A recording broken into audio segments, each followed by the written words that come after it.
पूरा प्लस मुंह में ले रहा है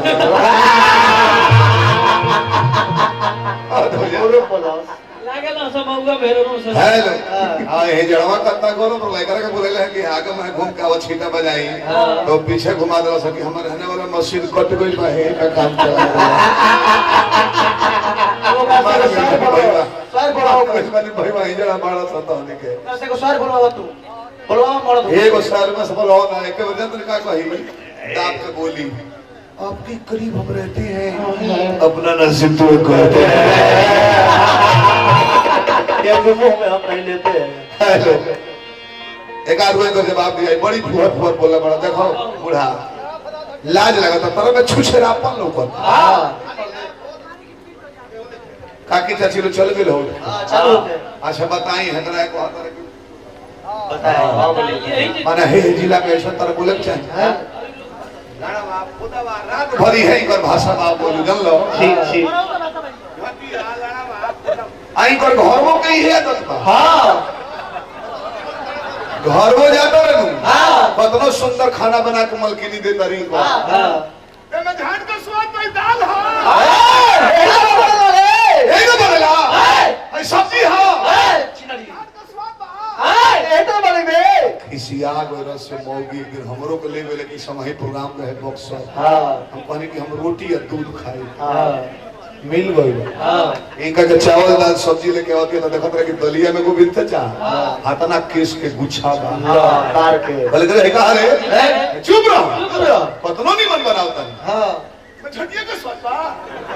ऐसे आज मैं छील कर डाल दल बने की झटिया स्वाद नहीं लेते ओकर स्वाद लइए लेकिन कुछ आई होतो ता बैठ के लेकिन तो मौका मत पूरा बहुत गरम हो जाता है तने आई तो गीत तो मतलब तो बात चुटकुला भी बौसीर वाला हमरे ला कहले बड़े ओकरो काटवा गोविंद चाचा जे पैजामा सिवावेला नु पेशाब करे का रास्ता राखे ला बा काटो कर बुढ़ा घबड़ैया जाओ रह जाता था भाई को पर लेकर जा बैठा घबड़ैया जाता का नहीं सहला है हम घबड़ैया 4 दिन के बाद साथ ना बोले अच्छा तैयार ना तो हमरा गीत भर पे कहले रहो रह दे भगवते हमारा कहत रहे जो 8 वर्ष पहले कुंवर जी के कहले नहीं हम कि तू जितना बोलत रहो उतना पहले ठीक है पाड़ी गरमाई तो ना बोली हमरो कहले आ जाए तो हम बोलत नहीं पहले ठीक है पाड़ी गरमाई तो ना बोली तू जितना शांत रहत रहो ये तक कि 10 बिहान के भैंस पाल खा के सूत गेल बिया के पोछ उठा के पोछ उठा के ना पोछ उठा के घर के मौत पोछा ना रखा नहीं हो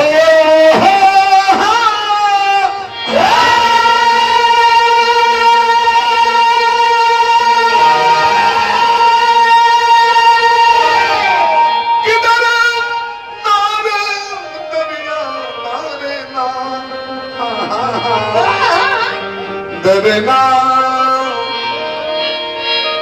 आ हो दरना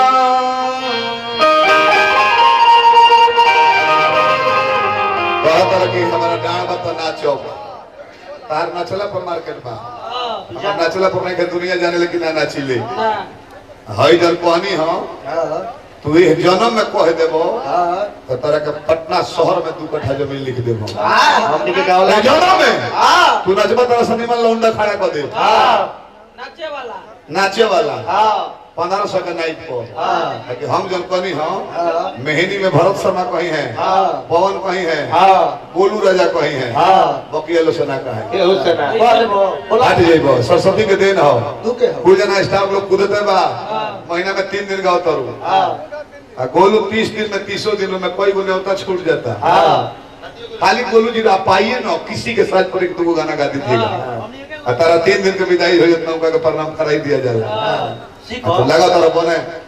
4 दिन के जोगी तरह थी में जाटा हो गई बात ये खाली डांड हिलावत रन सुंदर बस बता विशेष ध्यान दो खतर की लगहर रखे जरा का थान बात बड़े बड़े हो गए ए भाई हमारा थान बात से मतलब ना रहा हम कलाकारी पर अकेले कहां लगहर हियो बढ़िया थान बात पाओ पर तू ओकरा के बढ़िया से दू हो औंठ के पियो ना तो कच्चे पी जा थान में तो से और फायदा करी कहि दे भाई बा पहिला दही तो जमेबो तो ना जमी ऊपर दूध दू हो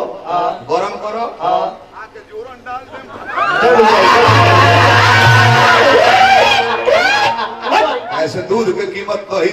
बनी जलो में वो कीमती जोरन ना डाला